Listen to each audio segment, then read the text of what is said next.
I'm Austin. And I'm Cloud. And this is We Watch Dead.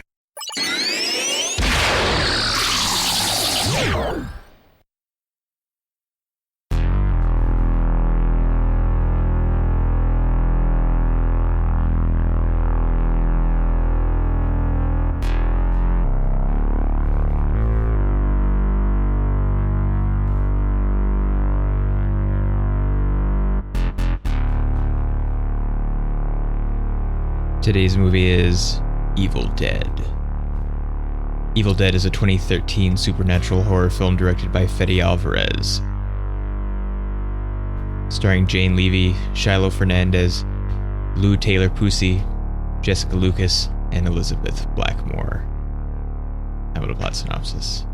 All right, so a group of people take this lady who's addicted to heroin to a cabin in the woods. You might say. Not that cabin in the woods. To help her try to cold turkey her heroin addiction. But one of the guys finds a book in the basement after they start smelling something rotten. He reads some passages and they get attacked by a demon, and then demon stuff happens. Except for the hand coming out of the body scene.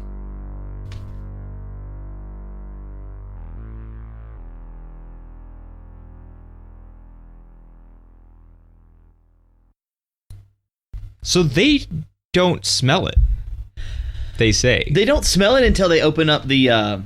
Yeah. But, like, the there thing, really yeah. is something dead down there. So she's telling the truth. It's not... Even Well, though I it's not- guess, like, it's not the... just I guess the withdrawals... psychosis. Yeah, like, it's... Because they mentioned, like, oh, you're just being... You're just sensitive at the moment. nurse I'm like, says okay, you're well... extra sensitive, so maybe that's true. Well, at least there was something there. There was something there, yeah. So, we can't fault her for any of that. Which, I'm trying to remember, of course, anytime we do something on the show, as soon as we're not doing that show anymore, almost all of it just totally leaves my head, because that's how doing shows works. But, that's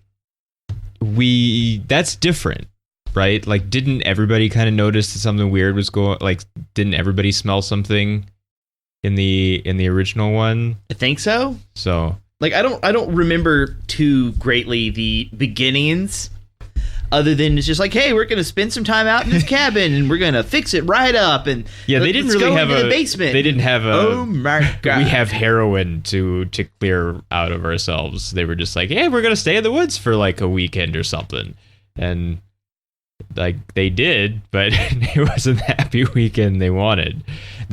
Even if there were no demons here, it's still not going to be a happy few days. Oh no! So oh no! They're gonna have a bad time, even if things went ordinarily. So Hippie Jesus is dumb. He's a huge idiot. Because the book is like, don't read the book, and then he reads the book like out loud, like while the page says, don't read this out loud. Yeah, and that's my thing. Is like, now, are there like evil forces like compelling you to read it so that the evil can come out, and so maybe he's not at fault? If there are, it's not ever touched upon. Because the most that we got from the original was like the weird spirit thing outside the house that would like move really fast. Yeah. But in this, we don't have that. No, not until after, kind of. Yeah. And we don't have the mechanism of the tapes. It's like nobody read the book originally. Like the tapes read the book, and like that was enough. Yeah. And so, and they didn't know. So he was just listening to the tapes, and then it turned out that that it was the prayer or whatever that brought out the evil. Which the very, very beginning, is that supposed to be the like doctor guy? Yes. Because like that's the guy that we hear at the in the credits. Yeah. Because he does have a tape recorded. Yeah. And like that's him in the tape. Well, he get in the credits. There's a credit for original voice of Dr. whatever his name is. So I guess it's the same guy. Yeah. We never see him in we the original one, do we? We just hear his voice. I think we see him in the second one. Because like the second Evil Dead, like they have a different intro, and then the second Evil Dead is really just the first Evil Dead, only like hella funny and less metal and slightly more money. But I still enjoyed all of them. Now, the issue I have is whenever the brother and the girlfriend show up at the cabin, and it's like, oh yeah, we've been waiting here for hours. Did not one person look at that cabin and go, wow, that's a really ran down cabin, we better check it out, and then like walk away from the vehicle to actually see if you can get inside or if there's been any like damage? Like they just sit there. Well, I guess they're waiting. Like, he has the keys. Well, see, so at they're that waiting point, for him to show up. You with don't the need keys. a key to walk around. No. And like that's the problem. Like what if on the other side of the house there was like a tree collapsed and like knocked it in?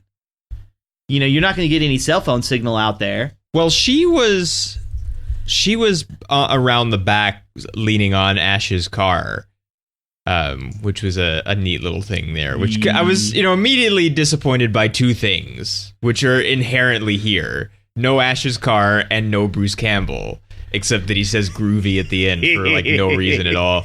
Groovy. But okay. So not the movie. But it's just like, I love Ash versus the Evil Dead. I love that damn series. It is so good. I still haven't watched it. I guess I need to watch it. But CinemaSins has the scene does not contain a lap dance recurring joke. Like I thought that a similar thought recurrently throughout this, which scene does not contain Bruce Campbell. Yeah. And there's nobody like. There's something, we may have talked about this and I can't remember, but in the original one, Bruce Campbell has a lot to do with carrying the whole thing. Because he's the only character that's really there all the way to the end. Yeah. And there's something about him that makes it worth going through. And like, not that there's anything wrong with any of these people. They're just all sort of like, except for hippie Jesus, I guess. Everybody could kind of be anybody, and it wouldn't really matter. And like, can't take Bruce Campbell out of original Evil, or even like the whole Evil Dead franchise, really, because he's the thing that's still around now, and he's like old and still fighting the evil in the TV show. So just having Ash Williams as portrayed by Bruce Campbell is really something that's hard to separate from Evil Dead as a universe. While I agree with you, I almost feel like all 5 characters could have just been switched out. Like, well, yeah, I mean, there's nothing especially special about Jesus Guy, but he's the most distinctive, I guess, of the ones that are here. Well, I think that only reason for that is he fills in for the character who was playing the records from the original. Yeah, because he's checking out the book. He seems to have some knowledge of supernatural things, maybe, because he's like, no, this isn't voodoo. Voodoo is like this, and this is not that. And so he feels knows like someone who's simply learned. Yeah. It's like, hey, I have a little bit of an education. I pay attention to some stuff. I know a few things. It's nothing crazy. But because like I'm interested in this book, which, No, the book is wrapped in black and barbed wire. It's like, wrapped in a blacked out trash bag and then tied up in barbed wire. And I'm like, okay, I'm not opening that. Well, which is why I wonder if there's like the evil compulsion thing happening, because otherwise, I mean, I understand being curious, and there's this highly suspect thing in this highly suspect basement, and why is it wrapped in barbed wire? But like how the mask, like, you have to find the mask, like the spirit of Loki is going to make it might hide for hundreds of years, but at some point it's going to compel something to happen so that it can get out and cause some mischief. Yeah. And like, it feels like the book, like the book has to release evil every so often. And we don't really know, I guess, how long it's been since the opening scene, but it's been some period of time, I guess. But Well, is that supposed to be in between the last? Because there's pictures of them as friends up in the cabin already, so it's like it's their cabin. But is that after the? It can't be after the evil was there with the doctor because there's dead stuff in the basement. Yeah, I think really what it is they were at the cabin for a period of time, and then after the mom got sick and they kind of grew up, like that. During that time is whenever the intro scene happens. Yeah, when it was basically an abandoned cabin for a while. Yeah, and then you follow that up with they came back for whatever. Like that's the way it feels as I was watching it. But I don't know, my better judgment tells me that it's like, hey, I have a family member who's a heroin addict. We're here to help her cold turkey, power through this. And then she starts smelling some stuff, and then like the dog notices something. Yeah. So if she could only smell it, then I was probably I don't want to ignore it, but not put it as a top priority. Because like that's the thing, like people can smell stuff, and sometimes some people are better at smelling stuff than others. So if she is smelling it, maybe she is actually smelling something, and her brain is just telling her it's rot when it's really not. But at the same time, it could be. But then once the dog takes attention to it, like that's where it's like, okay, well, I moved the rug. Here's this blood. That's a big red flag right there. Yeah. Well, I mean, this is just. I guess it's just. I guess it's just movie shit. But that's not good. But blood dries not red. No, it dries brown. And it's something that's always just like, this blood has been here forever, and it's still, we unearthed the ancient Egyptian tomb, and we're gonna let the mummy escape, and there's just blood everywhere, and it's been there thousands of years. It's still red.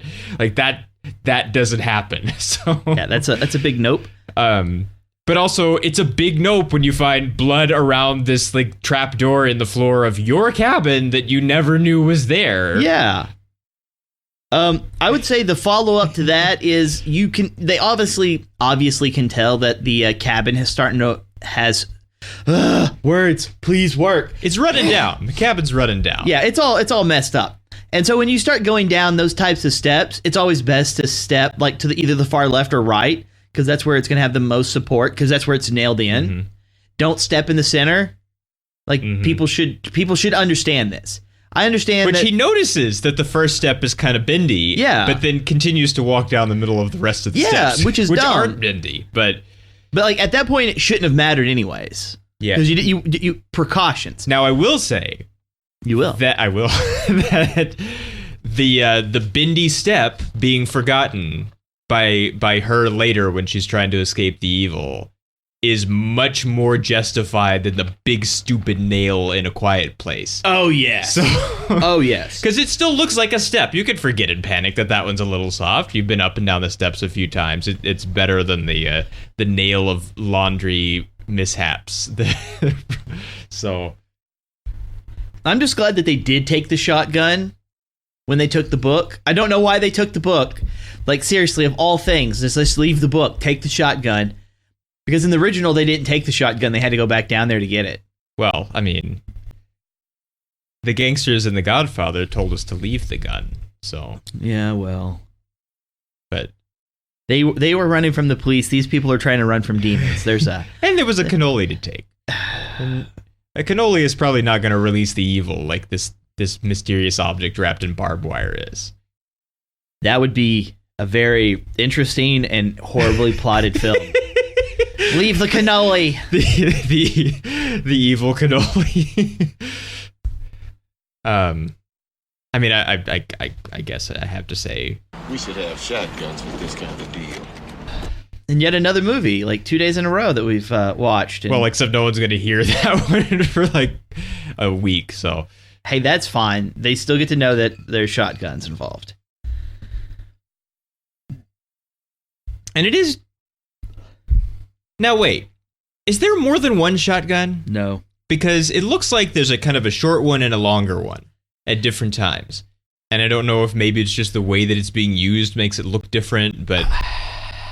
I think so, because whenever they use it, when they find it and we see like the little scene at the beginning where he ends up shooting the daughter, it looks shorter, but then once they have it, it looks longer. Until later.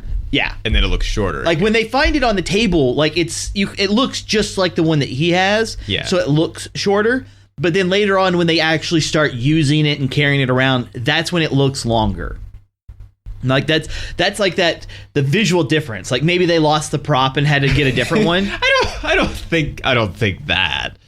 But this is not original Evil Dead. No. Like they're not making this on $45. So they I think they could get the same length shotgun.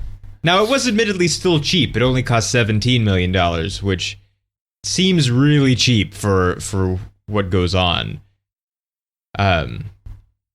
But it's not as cheap, and I don't think anybody was like freezing to death in the actual woods the way that they were. We need real acting here, so we need to cause them to actually suffer. It was just, I mean, we talked a great deal in the original Evil Dead episode about Sam Raimi and the guy that directed The Revenant having kind of things in common, except there's a little bit of Michael Bay in there too, where it's just like, yeah, I'm not gonna like really hurt you, but if you get a little hurt while we get this done, it's okay, I guess. Well, these are real explosions. We just hope you don't die from them. I hope you have good insurance. What? There is apparently, though, very little that isn't practical.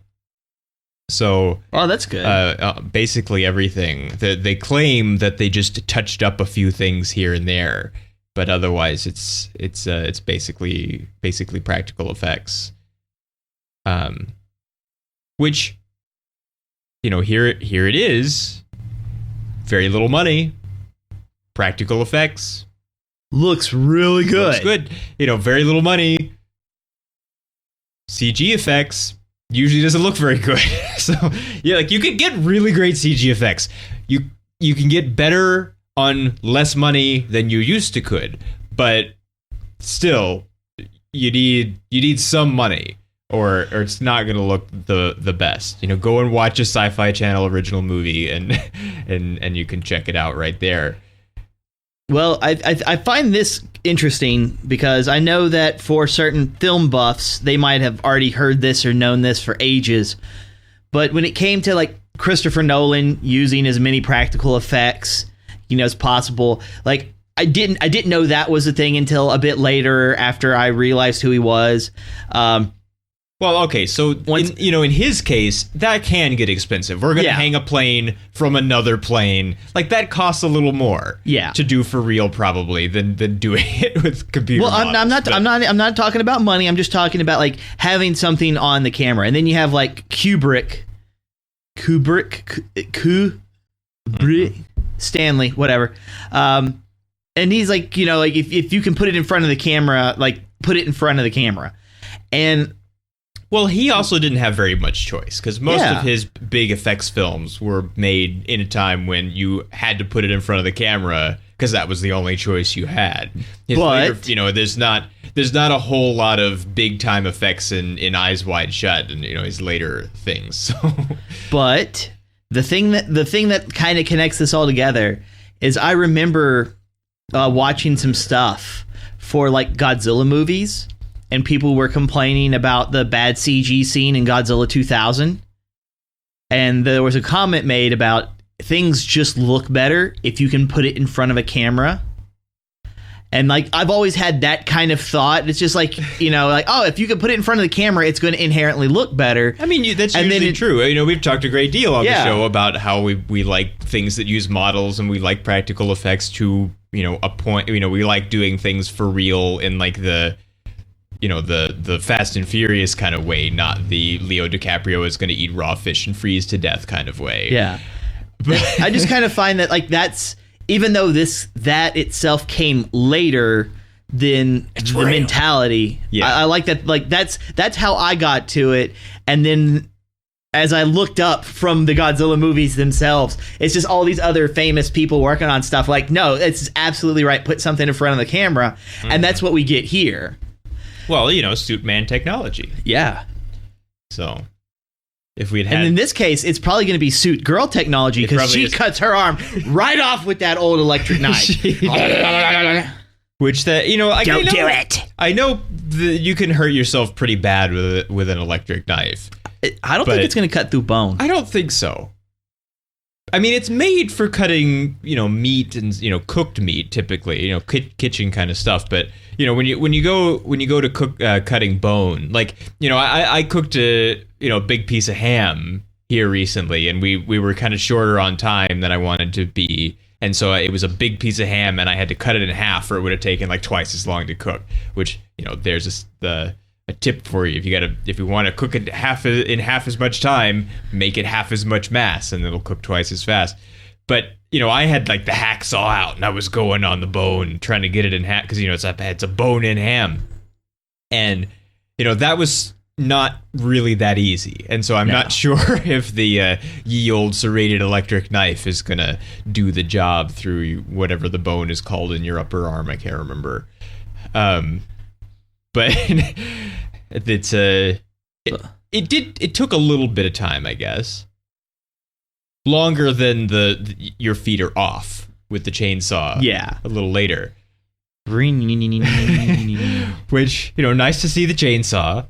Although she's got to be spilling gasoline just everywhere. All over the place. Which we don't see, and she doesn't run out, but she loses the cap and then runs and crawls and that was something that kind of irritated me, is because, like, there's the cap right there in front of the person, and she's in a perfect situation where she can, like, lift, like, because she has her hands by her, like, right there. She's, like, in this L-shaped position. All she has to do is apply pressure to, like, lift her ass off the ground and then just kind of slide forward and then kick the lady in the face. Like, her whole body isn't even hanging out. It's just like her crawling out of the hole, like, perfect right there. She can't dodge. You get her right in the face, and then it gives you time to grab the cap and then, like, kind of resituate your feet and then use that as, like, a spring.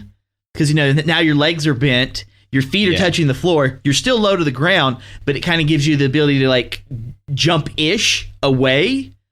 So now you have the cap. You kicked her in the face, and you can put the cap back on because now you got some distance, so you can start cranking it before she can grab the machete and start stabbing, like, through the cabinets to get to you.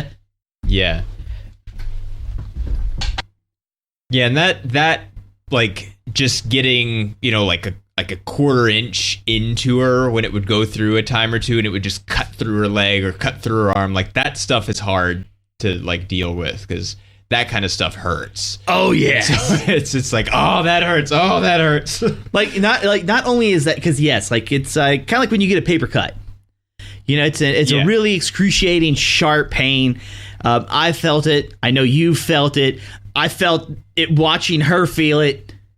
Like, she did some great acting for this. Paper Machete. Yeah, I'm not. It's like Paper Mario, but played by Danny Trejo. Oh. He's Machete, and it's all paper, 2-dimension. I feel like Robert Rodriguez would totally go for something like that. Just do, you know, and it's like, it's not even like Grindhouse budget. It's like, we're doing this on paper. You know, we have like early South Park budget. We're making this on paper. So, and I would watch that. I would watch Paper Machete. So that'd be hilarious. Paper cut jokes. But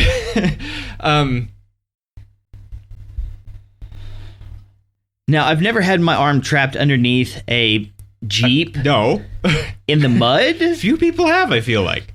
But I almost kind of feel like that ground is so soft, yeah. She could have pulled out. Well, I mean, it rained for like an entire day, enough to like flood the river so that the road is like it's like there's no road. There's a river through the road now. Which I don't know how much of that is like actual stuff and how much of it is like the evil doing stuff. Yeah, because it didn't seem like it was raining that hard. Well, like in the original, the demon forces made the bridge like disappear. Yeah, but there's no bridge here. It's just a road that then now the river is through. Or maybe there was we didn't see them arrive. Yeah, which is something that's been, like, we see the beginning of the original one is they drive to the place, and we see them drive to the place. Like, they're all in one vehicle. We watch like the trek all the way. And we don't see them drive to the place, so we don't really know what it looks like. We just see them arrive. Now, speaking of the driving, this is one of those other kind of circumstances where in several of the movies we've done for this month, there always seems to be a scene where someone is driving and then something swipes across the screen and then they look up and then there's the thing in front and they am I Children of the Corn? It is. Yeah, it's a really prevalent horror. Elm Street, right? Elm Street. Because I called it right before it happened. Oh yeah, that's right. We talked about that. Yeah. It's a pretty common. It's a horrible trope. I hate it. Trope. But am I just the bad guy for being incredibly willing to run someone over? Yeah. Well, like, even like the kid in Children of the Corn, like the kid just like runs out. Like, I don't want to crash my car because this kid was just like, hey, I'm going to jump out in front of you. Hey, I'm going to stand out in the middle of the road. Hey, it's Freddy. Like, no, I'm just going to beep right through him.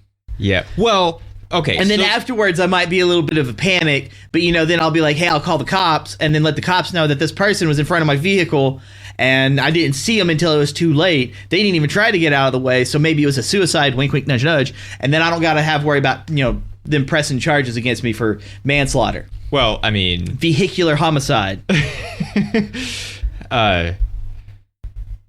In the case of Children of the Corn, like that, that's a person. They don't know something creepy is happening, but it turns out that he's basically dead anyway. But they don't know that until it happens. But in Elm Street, it's like you could run over Freddy, like that's fine. Like there's no reason why not to. Like Freddy's been chasing y'all. Why are you dodging? Why, it's just like Freddy, and then they swerve the car and crash into the like swampy wheat fieldy place, and so that in here I can't really blame her because she's like reverse high right now, and like the evil might already be having some kind of influence. We don't know.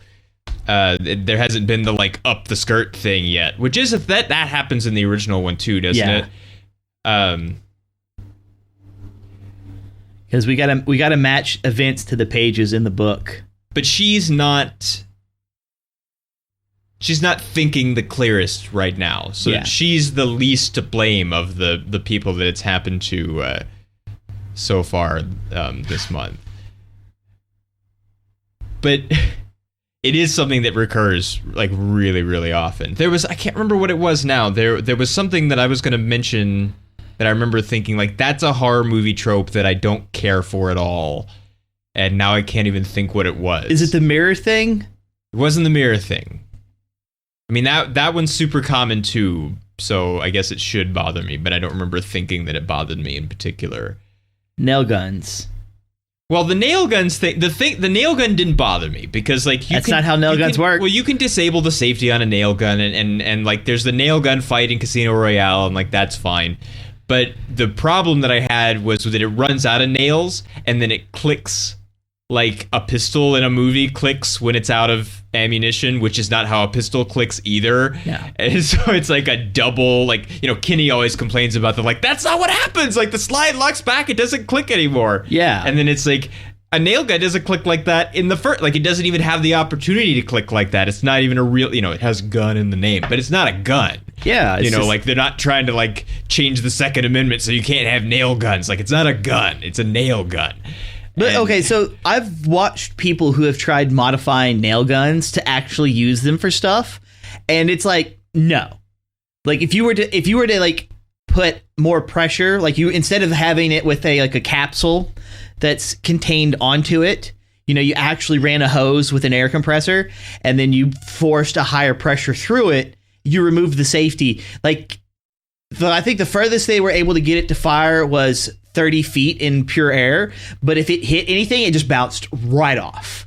So even with it having like that canister on the bottom of it and the safety removed, it's not going to be shooting people in like penetrating flesh. It's going to be bouncing off of them. Nope. Is it this one? Nope. I don't have it by itself. Okay, we're just gonna have to get to it.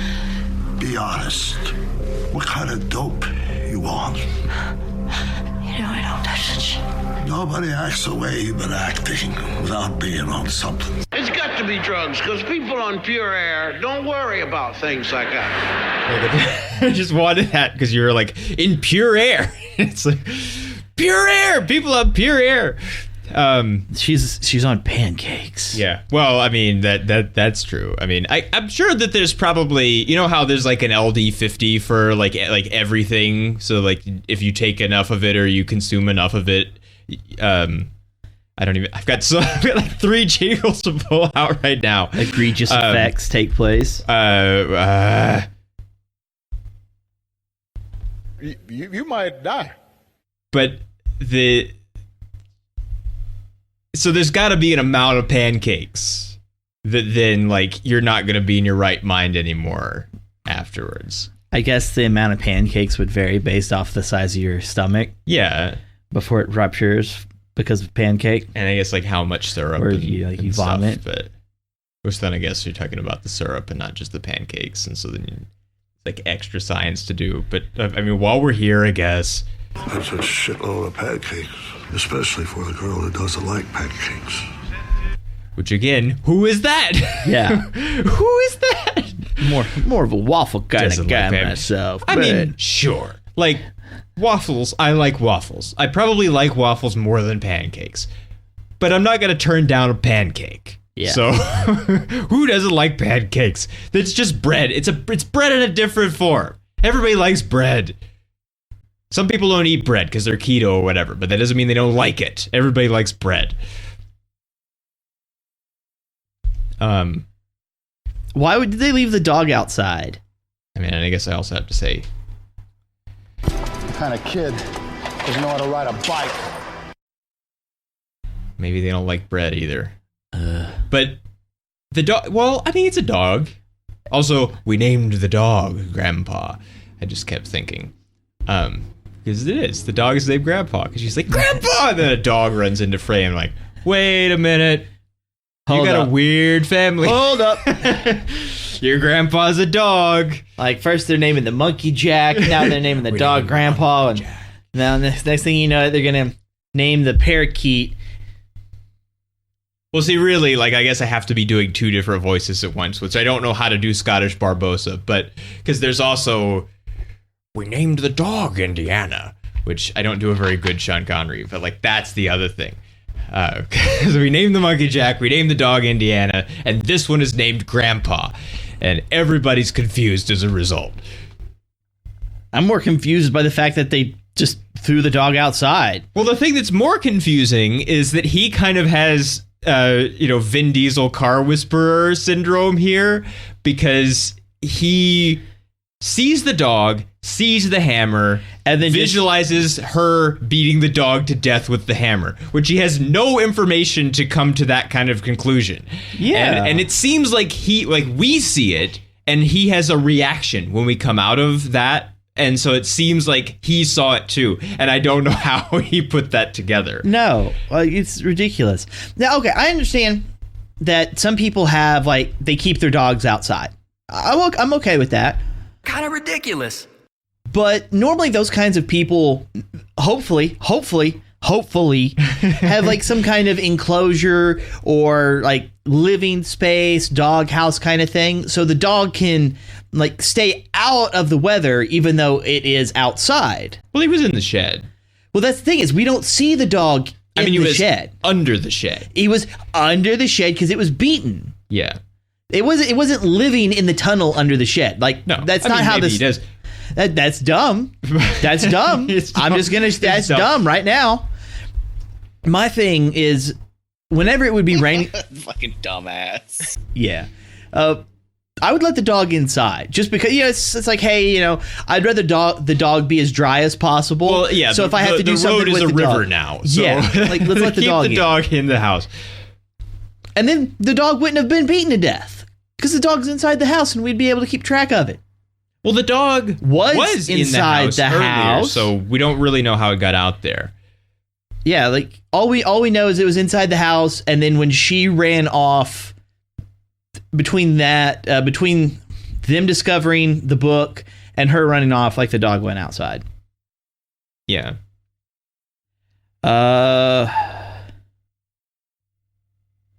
Am I supposed to assume that him making that like defibrillator thing is supposed to be like an actual working defibrillator? Like, well, I mean, he was very MacGyver about the whole thing, and then it seems to have worked, but in the weirdest, freakiest way, because now she's just standing up and now she's talking. Yeah, and I thought for sure it's the evil, but it's not the evil because now Jesus is the evil, but it's not like you can't just like she's Dead.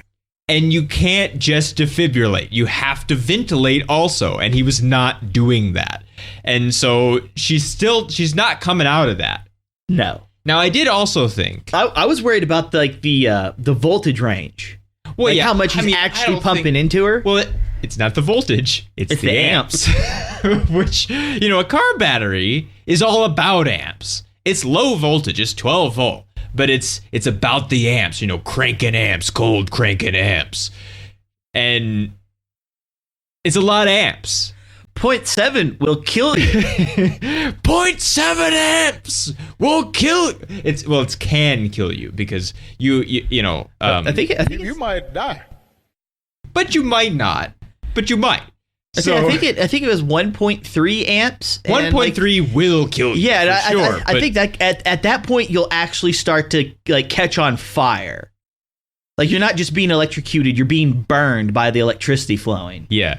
I think that was the limit, and then anything above that is just like a spontaneous combustion. Thank you, lightning.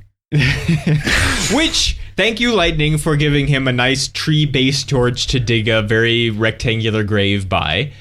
Yeah. Which I'm glad. Like I was worried for a moment there because I thought he was just going to be like, "It's my sister. I can't burn her to death. I can't do this," and so then he's going to get killed by the evil. But then he's like, "Well, I can't do this." But Jesus told me there's these other things that we can try too, and so I'm going to pick this other one. And then he goes out and digs a grave.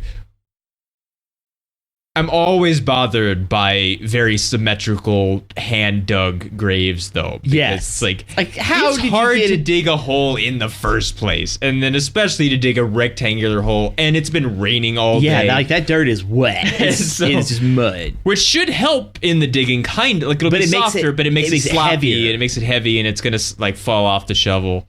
I've dug holes, so I am quite familiar with how nasty the dirt gets when it's wet. What we also learned is bury the head first so that it can't talk to you and try to talk you out of it. Because he's burying her and like the head's still out for a long time and she's like, "Please don't." And then he's like, maybe I can't. And then he does. But it took him all that time to bury. If he just started with the head, then he wouldn't have had this crisis of conscience or whatever is happening. See, I would be like a horrible protagonist in a horror movie because like the house was already on fire like an hour and a half ago. Well, I mean, that's the thing is like you kind of have a responsibility. Like once you've released the evil, yeah, and like you know, Jesus told you that it's gonna rain blood, and the you know it's not quite the end times, but it's gonna not be okay.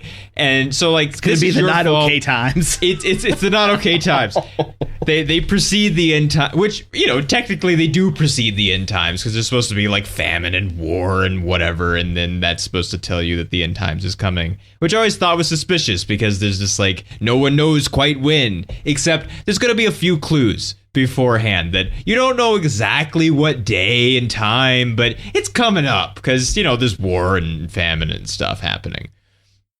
But he should just burn it to the ground because the evil's getting out. And like, sure, it's your sister, but she was probably gonna OD or something anyway. Well, it's not so much that she would just end up ODing like later on. She's got like what happened to the burns? Yeah, I don't know. What happened to like the slits on his wrist that didn't show up later? Oh yeah, that. Yeah. Because that is something, you know, of course, the original Evil Dead is the ultimate experience in grueling horror, they tell us in the advertising. And, you know, in that case, like, Ash just gets dirtier and bloodier, and there's just like demon gunk on him that's been thrown up on him, and it's raining and it's mud and his clothes are torn and he's cut up, and it just gets worse and worse and worse and worse. And it's still, you know, it's still there at the end, and he's like laying next to the car on the ground, just a wreck. And that doesn't really like, people get wrecked here, and then they're not quite as wrecked as they were later. Yeah. And like, we had to focus on, do we want them cut, do we want them stabbed, or do we want them burned? That's all you're getting in this scene. Which, that's a serious, like, fire-based water heater that's happening. Oh, she's yeah. just like, it's turned up and it's getting hot, and she's 3rd degree burning herself in the shower. And Like, there's literal fire, like, coming out of the boiler. And he can't even touch the handle that's so hot. It's a serious water heater. Which I am kind of concerned about. Not a silly water heater. No. It's quite serious. The state of utilities at the cabin here in the woods, because there's still electricity, it seems. Yeah. There's still gas or propane and propane accessories or something running that water heater furnace thing. Yeah. And they haven't been to the cabin in years, it seems like. And so have they been paying for it all this time? Did they call and get the utilities turned back on? How do you even get utilities in the middle of the woods? Also, there's a river across the road. Probably something's getting cut off, it seems like. Well, honestly, we don't see it. Maybe there's a generator or something. We just don't see it. That would make the most sense. You'd still have to have some kind of water source. Now, the thing is, we do see water. We do see a well. We do see a well, so and that's like, fine. I know people who live off of well water. She just pours the whole bag of heroin in it. Like, you've poisoned our well supply. Pour it on the ground. Now, I understand, I guess, if you pour it on the ground, maybe she's going to be out there like sniffing up dirt and heroin a little later when things get dicey. But she's not going to just dive into the well. You have a little bit of dirt in your teeth. Yeah, just a little bit of dirt in your teeth. No, but like, when it was the original, because they had like such a specific road that led to the cabin, yeah. I could understand like, hey, well, the way that this looks, I can understand that they have utilities ran to the cabin. Mm-hmm. But like with this one, the way that it looks, like how you get to it, it really does look like an isolation, you know, like we just built this out in the middle of nowhere kind of thing. Isolation. And we had to like just wear down a portion of this land as a road to get to the main road. Like, that's what it looks like in this one. Yeah, it's very Unabomber cabin seeming. Like, it's out in the woods because it's out in the woods. And I didn't even think there was, I thought they were going to be using like lamps and, like oil lamps and stuff, which there is an oil lamp on a shelf, but they don't use it because they go in and it's like, it's wrecked. And then a little bit later we see like lights on and things seem to be okay. And there's a roast or something that gets cut by the electric knife in order to establish the electric knife on the mantelpiece. Now, the thing is we never see them eat anything. We don't know that they cooked a roast. Well, the problem is it, one, it doesn't look cooked. 2, I don't know what type of meat or cut of meat that is. 3, there is a bone in the center of it, which makes it seem... I guess the bone really threw me off because I would be like, oh, well, that kind of looks like a tenderloin, but it's like... There's a bone. But there's like... but it's super dark red, and there's a bone in it. Bone and tenderloin. It also looks like it weighs like 10 pounds. It's a giant tenderloin if it is. And it's like, I don't know, maybe there's a meat connoisseur out there who saw that and was like, hey, that's a really well black pepper encrusted slice of blank, because that's what it looks like. It looks like they only just like browned the outsides of it and they just started like just cutting into it. Like, what is this? And I was almost wondering if that was like a foreshadowing as well. Like maybe everyone's going a little bit crazy and they were going to eat raw meat and they didn't realize it. And they're like, oh, no, this is actually raw. But like that never happened. So I'm okay. No. I'm okay with that. I just ate this raw meat. I didn't realize. Yeah, it's not quite that. So, but it's the only instance of the meat. They don't eat meat. We never see the meat again. We never saw the meat before. We don't even see them eat the meat. No, that's what I mean. We don't see the meat. There's no eating meat. We see it being cut And then I guess that's when she's pacing around in circles outside, and so then the car wreck happens, and so we never get any further than that. But Yeah. it Something else that this is something I don't like in horror movies. Mostly, I understand the need for it, but I also would like to see movies that find a way around it, and that's the whole idea of not splitting the group up. yeah. You know, it's like everybody needs to stay together, and then something should happen that causes them to separate. Instead of it just being like, go into the bathroom and get this, and then said person just leaves to go to the bathroom to get something. Yeah. You know, like, because that's one of those things where it's as the two friends, Jesus and the nurse, like they've had to deal with her before. You'd think both of them would kind of understand that what she's going through is not normal. No. And maybe extra sedatives is not the way to go. Yeah. But well, then, I mean, Jesus is like, I think I did this. So, right. Like, I don't think sedatives are gonna do it. Yeah, but like when he finally gets around to saying it, like we already know it's too late for the nurse. Like we know, like, okay, we're seeing creepy stuff with her. She's going to die. And this could have been prevented if they would have just stuck together. Yeah. But, I mean, there are, you know, like the Final Destination movies mostly get around the, we have to like, people do kind of separate naturally at first, but then once they realize they're getting killed off, they kind of congregate, but then they still keep getting killed off. And so there's less of the just like, I'm going to go over here and see what that creepy noise was without any help from anyone else or weapons or anything. And then I'm going to come back dead. So, well, even on that, one of the things, what's the brother's name? It's unimportant. He died. Pepper crusted. Ooh, pepper crusted roast. But like he goes down into the basement to go get the possessed sister. Like that's just that's prime real estate right there to get ambushed. Yeah. Just open it up and let her come out. Yeah. Like you just have your lamp, you put it right over there. Yeah. He obviously got attacked and almost drowned, and then like the Jesus friend had to show up and help him, and he's like half dead anyways. So congratulations on leaving him out in the rain and the cold instead of just leaving him in the living room to watch over some stuff while you were out there digging a hole. He didn't even put him in the car. No, he just left him out by the tire. Laying next to the car.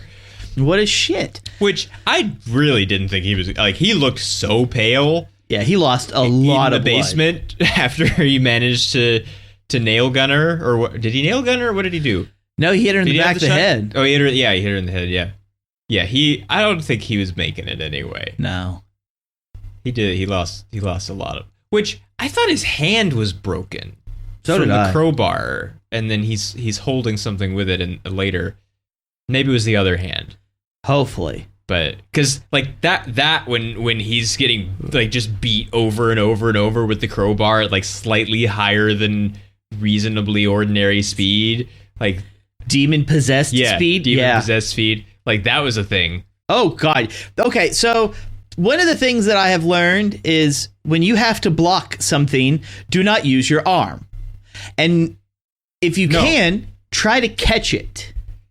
Yeah, I mean, it's easy to break your hands, and it's easier to heal a broken arm than a broken hand. Well, the thing is like, because your fingers are kind of flexible, like it might like break backwards, but you can always break it back forwards, and it's going to hurt, but at least, you know, your hand will actually heal. When someone's like trying to swing like a bat or a crowbar or something, you have this nice little cushion here in the palm of your hand, and you can always use it to try to catch it. Like, yeah, it's still going to hurt, and if they're swinging really, really hard, it's not going to work anyways. I'll grab this with crowbar and I'll shove it up your ass. And that's what he should have done. I mean, I don't know how. I mean, if you might die from a crowbar, but well, like it's that first swing wasn't very special. Like that's the problem. Yeah. Is when she starts. like that's when, hey, you could potentially catch this because she's not like going ultra on your ass. Yeah, it's not demon speed. But then it's just like, oh, my hand is broken and tore apart, and then she's just like, all right, and just whack, whack, whack, whack, whack, whack, whack, like he's on like a game of whack-a-mole, and now he's like dead-ish, not dead, beaten in the head several times, still not dead. Yeah, he's a trooper. I mean, a dumb trooper, but a trooper nonetheless. Yeah, he kind of redeems himself a little later because at least he does try. He summoned demons, but he did summon demons. So and he took a really long time to fess up, which maybe he was kind of thinking about it. Like, is it really demons? Because we don't really know what he believes. We know that she believes that like wood from this tree will do this or that, but we don't know that anybody else believes. We know that he knows what isn't voodoo. But we don't know if he believes in voodoo or in things that aren't voodoo, but are also like witch magic or whatever. And they do finally say witchcraft. It takes a very long time, but they do finally say it. And he said, what does he say? Like, I think this has to do with the witchcraft in the basement. Yeah. And so he gets there, but there's a lot of withholding of. I read the demon summoning words from the evil book wrapped in barbed wire. Well, see, I know I've made comment in past episodes before, but if you want to read something, do not read it out loud. You know, because like that's what always seems to happen. It's not like, hey, someone's looking at this and reading it inside their head and it magically summons Satan. It's like, no, it's like someone decides, hey, I'm not exactly sure how to pronounce this. Ula Vasta Kumane. Like, no, just say that in your head. Yeah. Don't be stupid. Say it in your head. So if you're not going to summon demons, you're just reading it. And then you go about your business. Why can't you read like the red ink that says, don't read this, summons demons, please stop. Don't read anymore. Come on, man. Made you look. Made him read out loud. He does read out because he's like, it really does seem like he's compelled because he like reaches and rips off a piece of paper and grabs a pencil and shades over it so he can read the things that he can't read. And then reads them out loud. And there's no reason to read them out loud. Except for us. I mean, well, not even for us, really, because we can see them, because he's not translating or anything at that point. Which I guess he's not really translating ever. Although he does seem to be reading things sometimes that aren't in the big red overwriting. No, but there is no reason to say it out loud. Yeah. It's a much weaker justification than we're listening to these tapes that we don't know what's on them. Yeah. Well, even with that, whenever the demon kind of possesses people, there always seems to be some kind of contact between like the first body and then the second body and the second body to the third body. Like there always seems to be like an interaction, and he doesn't have that. And so I would have liked to have at least heard like some whispers or like an audio change where we know that something's going on outside of I'm looking at an evil book of evil covered in human flesh and written in blood, and it's in an ancient tongue with somebody kind of translating some stuff. Like I would have liked a little bit more, because like whenever when she shows up in the living room and the door opens and then like the wind brings in a voice. Yeah. While she's screaming, like something kind of like that, so we know that there are words that are compelling him. And then I'd be like, hey, I'm totally cool with this because we can hear this voice kind of controlling him to summon it. Yeah. And I'd be like, all right, I like this. Yeah. I mean, we have these like shots of like whoosh through the forest as he reads each word and the thing gets closer. So it does kind of seem like it's out there somewhere, the evil. Except it can't be, because it's got to like come from hell or whatever.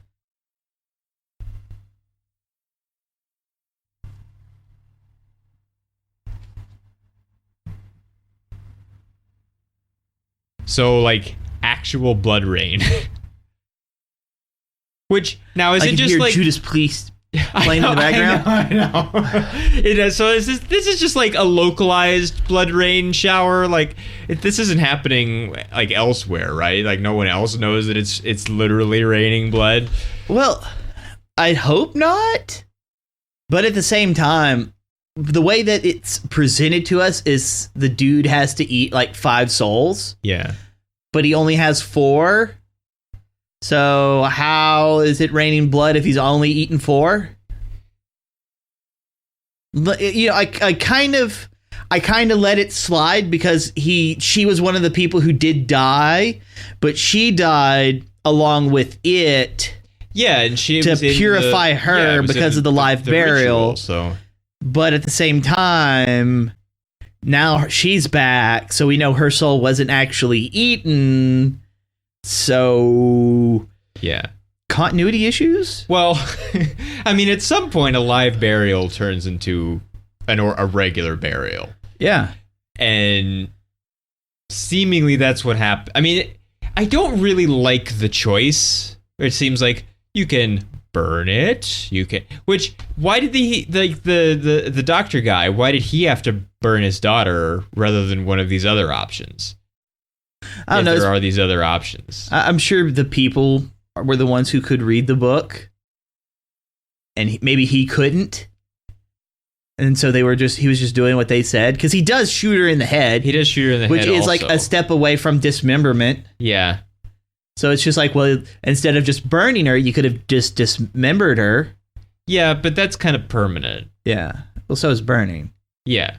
Like completely. Like the buried alive thing is the most recoverable, although probably not in the ancient times when the book was written, because you wouldn't have had defibrillation or CPR or well, even with that, like it just says a live burial. It doesn't say they have to be buried alive and then die underground and then dug back up. It just says you stick their ass in the ground, you bury them. That's a live burial. All right. Yeah, I'm not really sure at what point, because we have there's this heartbeat sound effect that's happening. He's like almost in tears, laying on top of the grave that he just finished reburying, and there's like a heartbeat, and it gets like slower and slower, and then goes away. He's and dirt whispering. That's when he starts digging her up, and there's no way he could possibly hear that for real. That's got to be just for us, unless there's like demon heartbeat things happening, which there could be. Which I meant to mention earlier when we were talking about the MacGyver defibrillator. I did think that there is the importance of the EKG machine in we're trying to defibrillate someone back to life kind of scenes is really important.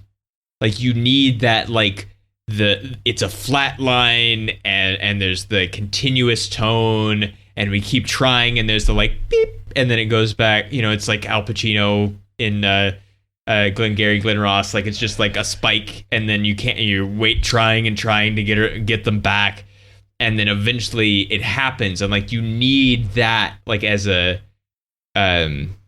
almost like you need like a ticking clock in a suspense situation in certain kinds of cases, or you need something, you know, you need the digital clock on the front of the terrorist bomb. You can't just have a bomb sit there. And like it adds something to the suspense of it that when you just have a couple of hypodermics with a car battery attached to it and you have no idea if it's even doing anything at all. Uh-huh. There's a lack of tension because you don't have this other element. And I never realized that before. I never realized how important the EKG was in trying to bring someone back kind of scenes. And at least when there's like a defibrillation circumstance, I remember not liking the trying to get her back in the abyss, just because she should be dead because it's been forever. Like she's brain dead by now. Yeah. It takes so long to get her back. I remember complaining about that. But that in that case, it's just like we're gonna beat on her chest and we're gonna give her CPR. So in a CPR scene, you don't have to have it necessarily. But yeah, because there's that interaction when it's just you're pressing the button to put the voltage in. Like, you need that extra element to tell us something is happening in order to have maximum suspense. Well, I wonder if he got the idea for the defibrillator because earlier when they mentioned to him that she had OD'd, then it's just like, yeah, like she I think technically so. died. I think it is the defibrillator on the mantelpiece. I think it is. Like, I don't know if it is technically considered dead if you have to use a defibrillator, you know, like. Well, the problem is he says legal. And you're not legally dead until a physician, like an MD, actually calls it. And so you might be medically dead, but we can get you back. You know, people talk about, you know, I was dead for like 3 minutes and then they brought me back. And like, that's a thing, but you're not legally dead until you're dead. Now, you can also be legally dead and not be dead at all if you're just missing for a real long time. Yeah. And you can be declared dead. Like, she was gone for like 3 weeks, and then like they used a defibrillator, and then she just poof, just arrived. It was insane. Yeah, like weird heroin magic. Generally, people do die in overdoses, though, right? And they have to be brought back because otherwise, how do you know? How do you know that you actually overdosed? Yeah, it's not just a real heavy dose. It's actually a real. It's an overdose. I took 3 instead of 2. Now, I did have a... I didn't wake up till the next day. I did have a... Why would I take a whole bottle when I could just take 2 take 2 a leaf? That's not the joke. I screwed it up. But like... Oh, that's terrible. But like... At the same time, like, that's how you can take one of those Aleve commercials and just make it really dark really fast. Yeah. But there are at least visual kind of parallels to the Pulp Fiction scene where he's like, I'm holding the needles real high and I'm gonna shove it in, and like, but it happens to be electricity on the other end instead of adrenaline. Yeah. Not the not the what does he say? Does he say pure adrenaline or something in New Elm Street where he's like, I stole this adrenaline that I actually stole EpiPens? Yeah. I think he says pure adrenaline or straight adrenaline or something kind of Deus Ex adrenaline. But they're real close together. Which, I mean, it looks like he sticks it in the heart. Yeah. Which is fine when it's it's not fine when it's a shot of adrenaline when you're ODing on cocaine that you thought was heroin. Heroin that you thought was cocaine. Heroin that you thought was cocaine. That there's still a hole in your heart now, and you're gonna have to do something about that probably. But now there's a heart and electricity frying it. Well, there is, and you know, there's something I think about the having the paddles on like either side thing. So there's like an arc that happens, but it's distant enough. He got them like taped together. They're real close together.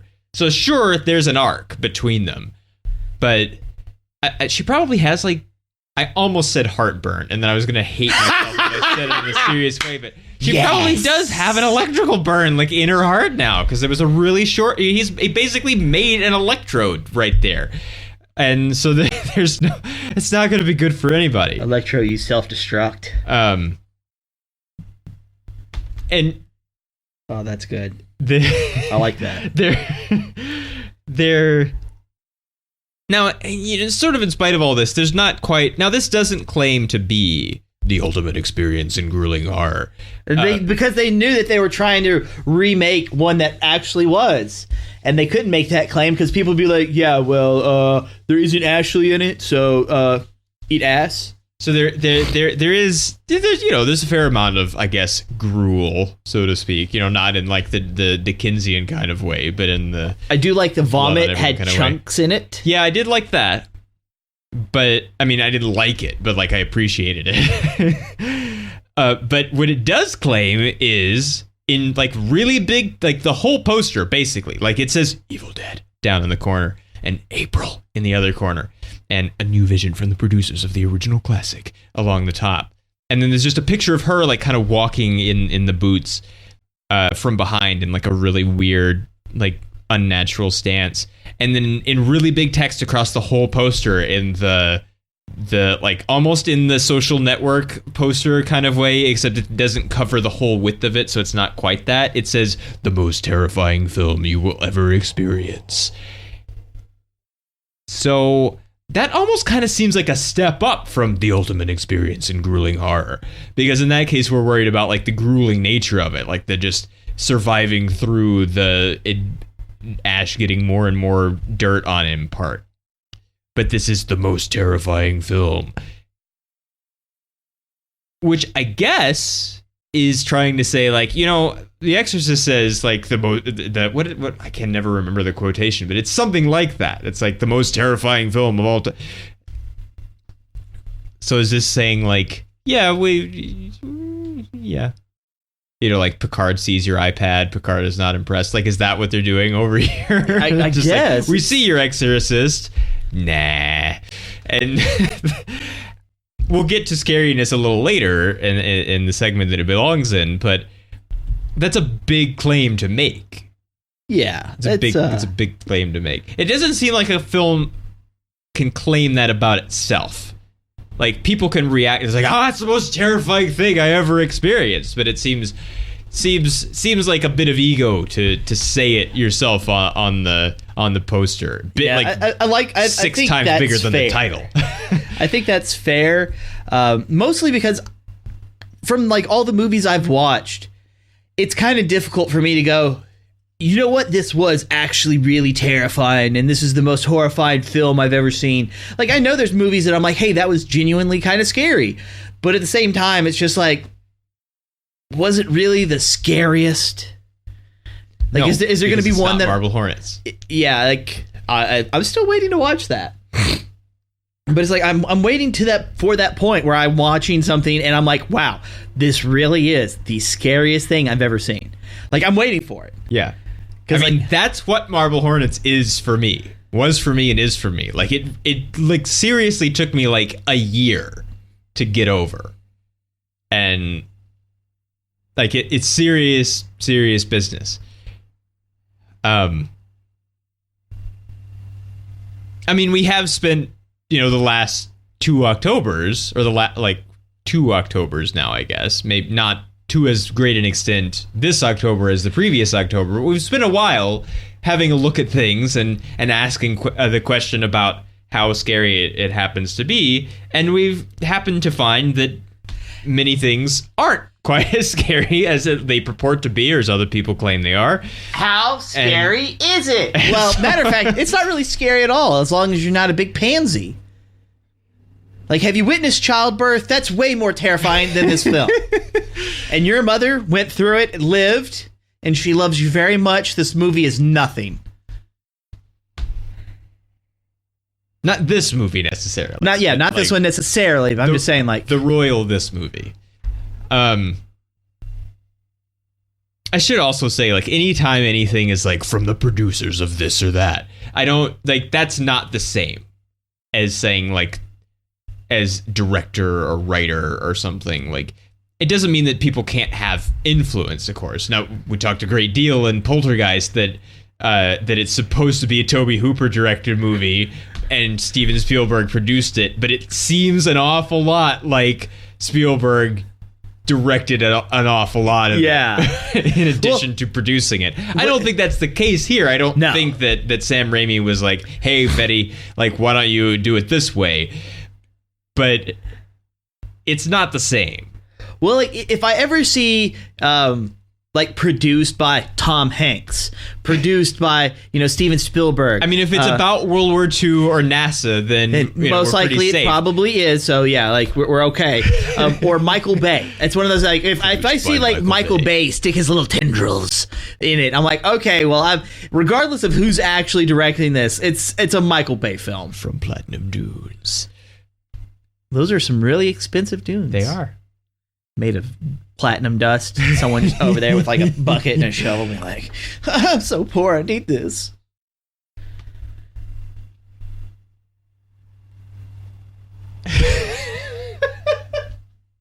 I don't even know what to do with that. I really don't.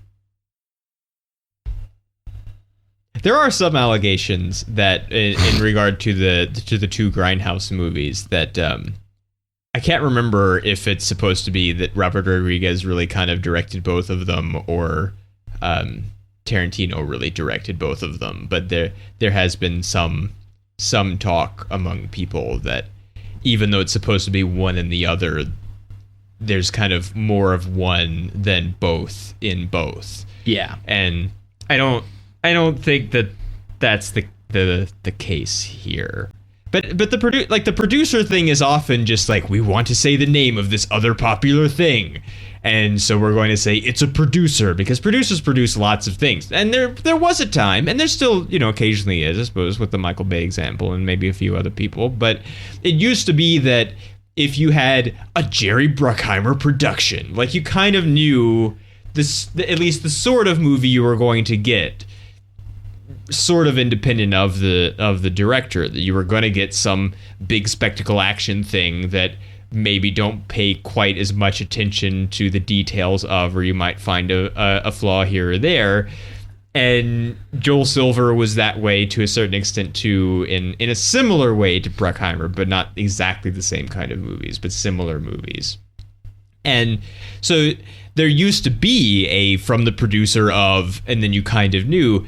That's not necessarily the case anymore, and especially because we have so many platforms that things come out on. Yeah. That you'll have from the producer of like this thing that came out on Netflix that people liked, this other thing on Amazon Prime, and it's like, yeah, but that doesn't tell me anything about whether it will be good or what I should expect or anything. It's that stuff works on people who don't understand what credits actually mean. And so that kind of thing doesn't really work on us the same way that it does other people. Now, this is probably just you get some money kind of thing, but it's also produced by Bruce Campbell. Yeah. Which is the only association with it that he has, except for him saying groovy at the end. But it's... that's perfectly... I mean, you have to have Sam Raimi as either a producer or an executive producer or something because he originated the original thing. So you have to pay him somehow. And the easiest way to do that is to just give him a credit. And, Bruce Campbell... I think, didn't Bruce Campbell do some kind of story or something...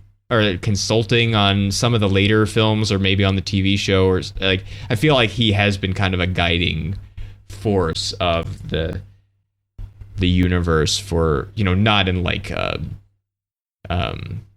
Feige kind of way, like he's not masterminding the universe, but I think he has had some input since he's been there the whole time. Now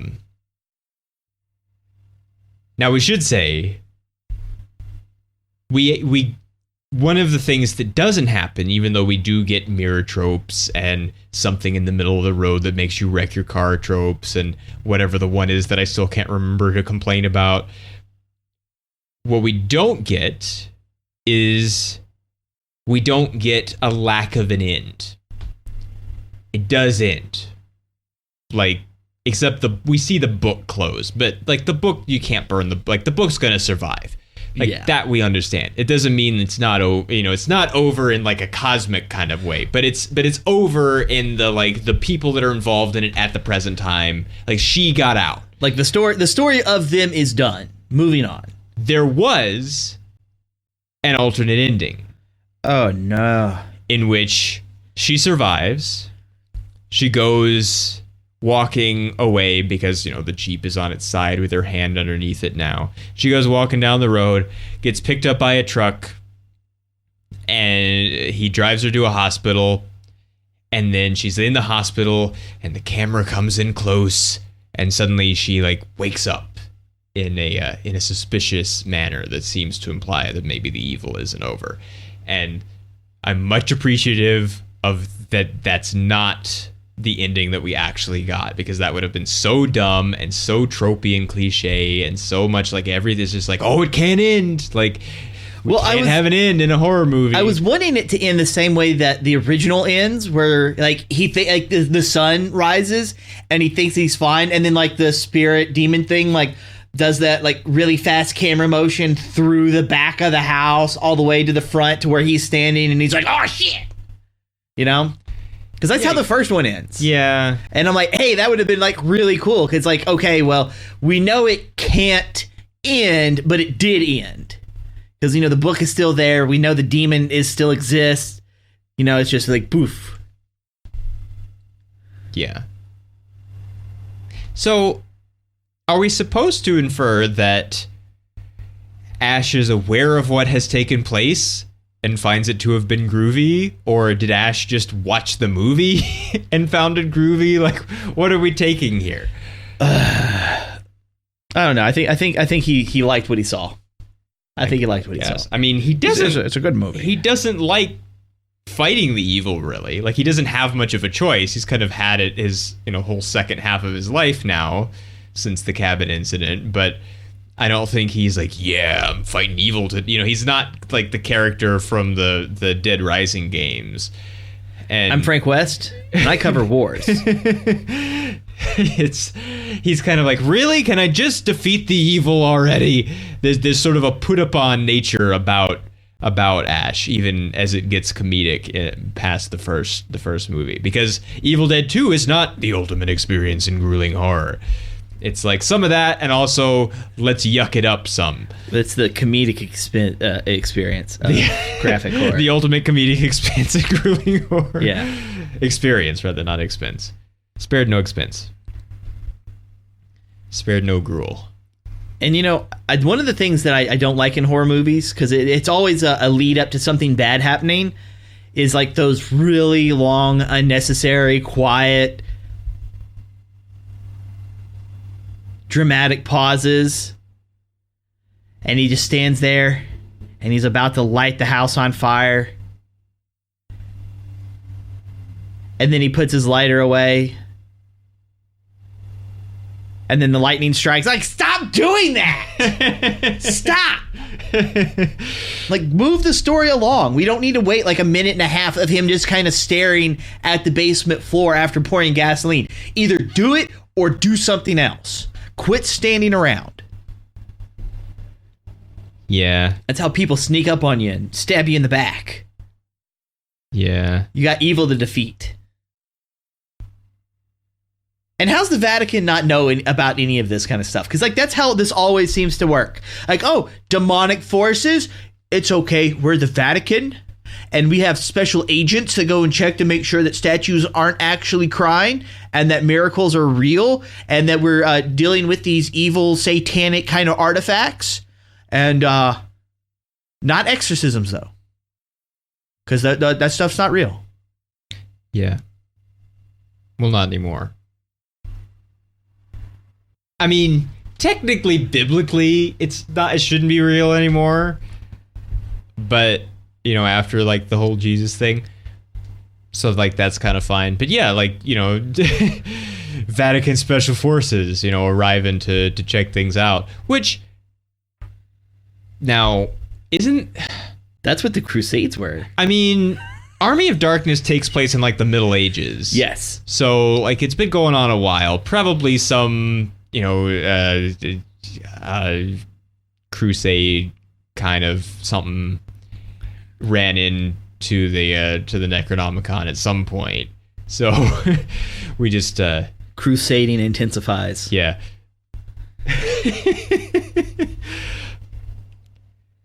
But the book is still... I like that he tried burning... I mean, he didn't try it early enough, but like he did try burning the book. It didn't work, but he tried.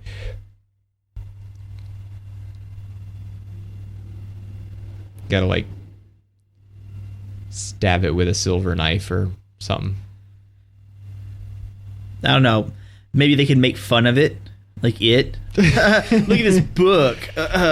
Wrapped in human flesh. It's not even moisturized. Just watch the book shrink. Smash with a hammer. It puts the lotion on its cover.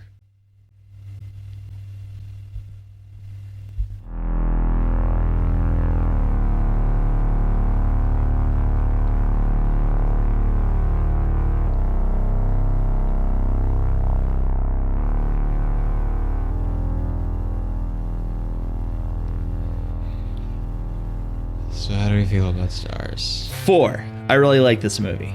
but it's not as good as the first original. The first one. But technically it is the first one, but the original. It's not metal enough. Blood rain. We got the raining blood, but still. Raining blood.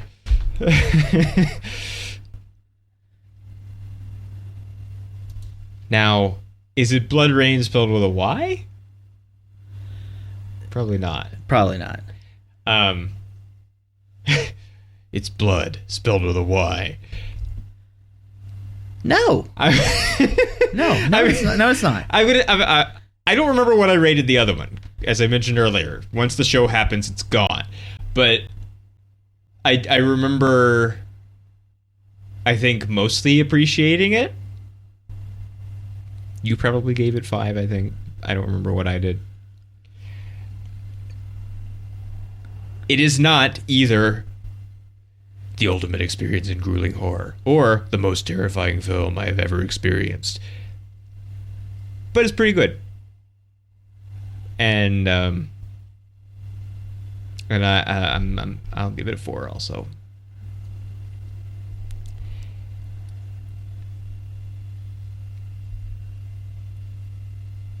So what about scariness? This one is actually scarier than the original because it's real. Yeah, I think that's a good way to put it. Is it feels more organic in some of the horror that it uses, like especially whenever I see the cabin. Like this cabin looks way more worn out than the other one, so I'm already going to be put a little bit on edge because it looks worn down, so it's probably not as secure. So I'm already on edge because of that. They actually had to live in the cabin though when they were making the first one. Yeah, and it like doesn't have running water and stuff. And then like they go into the basement and I see like cats and other animals just like skewered like Dracula did people, you know. And I'm like, all right, this ain't no Vlad the Impaler kind of stuff. This is some weird kind of witchcrafty voodoo thing. Already not like digging into this. And then whenever like the lady starts cutting her face open with a knife, I'm like, all right, like if I was to see that, I would probably panic a little bit and then like try to, because she's like low on the ground, so I'd like immediately try to like get some distance, you know. But a lot of this does kind of feel like I'm not gonna have to like go hand-to-hand combat with a stuffed deer head on the wall. Like that's not what I'm expecting in this scenario. Like, yeah. Well, there is, and I think we probably discussed this. There is something of a piling on kind of feeling in the original one, where it's like really even more things, and so having fewer things may make it less grueling, but it does feel more possible, I guess, as much as, you know, demonic forces arrive and cause trouble is possible in a reasonable manner. But well, like anything that happened outside of the basement, inside the house, anything inside the house, out not in the basement, I would have been more comfortable with, because I know like that's just a human body, and obviously there's a crowbar nearby. I'm picking it up, and I probably would have kept a better eye on the dog. I'll grab so this like that's and I'll shove it up your ass. Oh, there would have been a lot of that.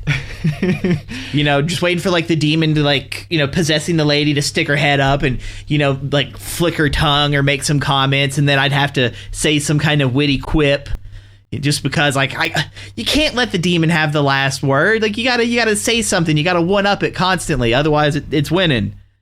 You know, having to like smack Jesus in the face with a crowbar because he was reading from an evil book. Like, listen, yeah, but fix this.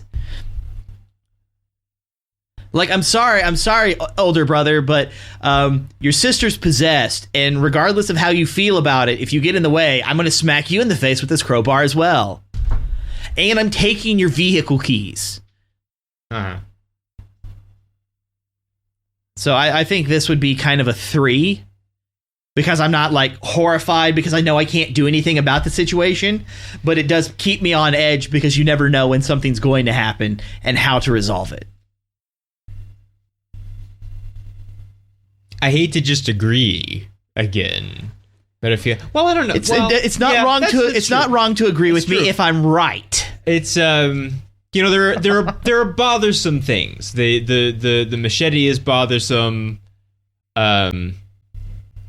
Well, see, that's painful to watch, but it's not frightening. It's not the same. See, like it's not like I'm not gonna worry about what's in the corner while I'm trying to go to sleep after this, the way that I am or was from Marble Hornets. So like, it's not that kind of thing. Now I do wonder if this was the first horror movie that you ever saw, which maybe in that case it might be scarier because you just don't know about this kind of thing. You know, if it's the like person from a black and white room from the like philosophy thought experiment, where the What Mary Knew thought experiment, where it's like then suddenly you go outside and you understand, like you experience color for the first time. Could you possibly understand what you were seeing if you spent your whole life without it?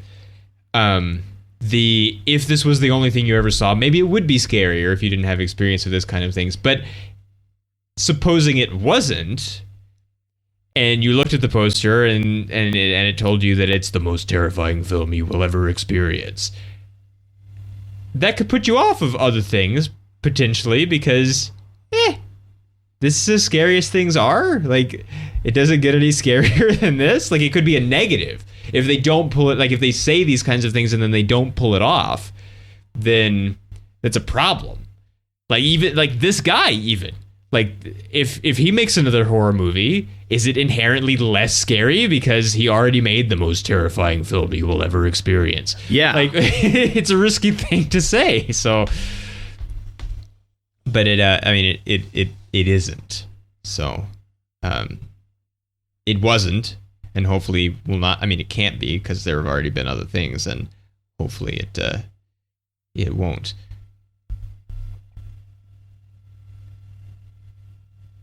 Now, supposedly, that's the real 1973 Oldsmobile Delta 88 that Sam Raimi owned at the time, and is the reason why it was used in the original one and has been used in all the subsequent media. And that supposedly it's the real one that's like sitting out there in the backyard. Like, it's the one.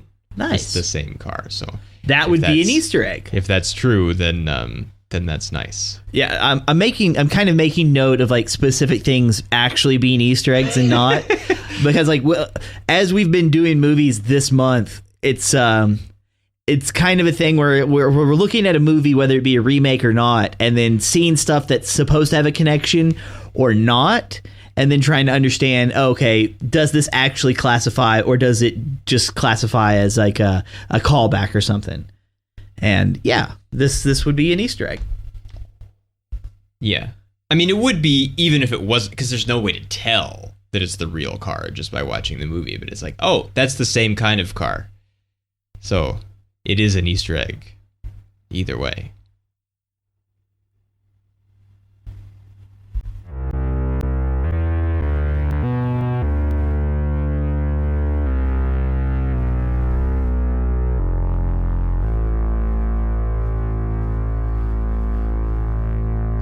That's all we have to say about Evil Dead.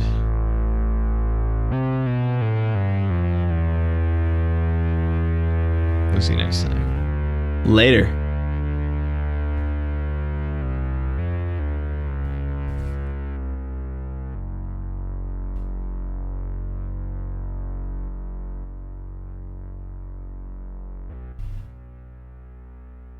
Groovy. Dead. Pepper crusted